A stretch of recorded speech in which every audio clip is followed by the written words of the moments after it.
Why you still feel unworthy, even after God forgave you. Have you ever gone to bed knowing God forgave you and still felt heavy inside? You prayed. You confessed. You said you were sorry. And in your mind, you know the truth. God forgives. But in your chest, there's still something tight. You still feel unworthy. If that's you, you're not strange, and you're not failing at faith. There's a difference between being forgiven and feeling clean, and sometimes we don't talk about that difference enough. Forgiveness removes guilt, but shame lingers. Guilt says, I did something wrong.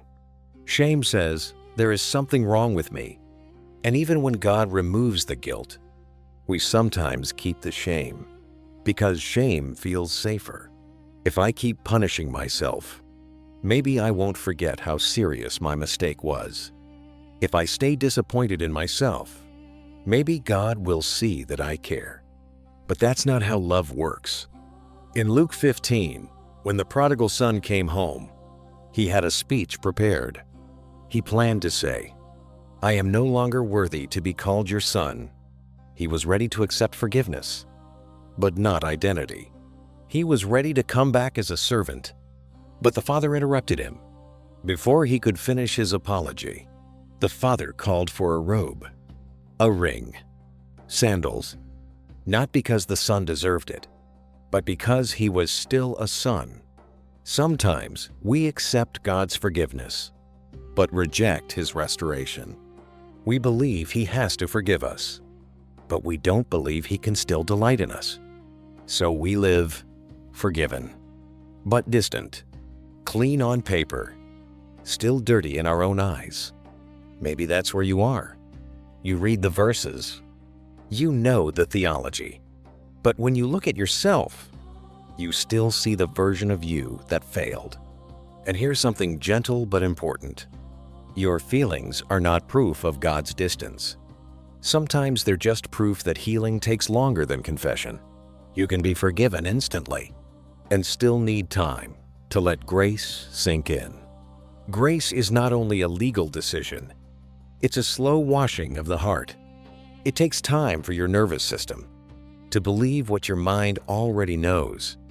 You've spent years building an identity around performance, around being good enough, around trying not to disappoint God. So when you fail, it shakes more than your behavior. It shakes who you think you are. But what if your identity was never built on your consistency? What if it was built on His love? Romans says there is now no condemnation for those who are in Christ. Not less condemnation, not temporary condemnation, no condemnation. And condemnation is different from conviction. Conviction is specific and healing. Condemnation is vague and crushing. Conviction says, this wasn't who you are. Condemnation says, this is who you are. And if what you're feeling is heavy, hopeless, identity attacking, that's not the voice of your Father. Because the Father, in Luke 15, ran toward the Son. Before the Son proved anything, He didn't wait to see if the Son would behave better this time. He restored him while the dust of failure was still on his clothes. Maybe the reason you still feel unworthy is not because God hasn't forgiven you. Maybe it's because you're still trying to earn what was never for sale. You don't have to punish yourself to prove you're sincere.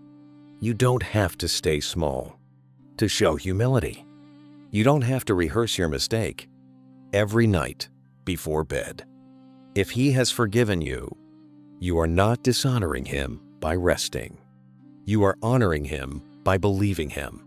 And maybe tonight, instead of trying to feel worthy, you can simply sit in the truth that you are loved, not improved, not upgraded, loved. Before you fix it, before you overcome it, before you do better next time, loved. If shame is still whispering, you don't have to fight it loudly. Just let truth sit beside it. Slowly, gently. Healing is not dramatic. It's quiet. And maybe this is the beginning of that quiet. You are not behind. You are not secretly disqualified. You are not one mistake away from losing everything. You are forgiven. And you are still a son. Still a daughter.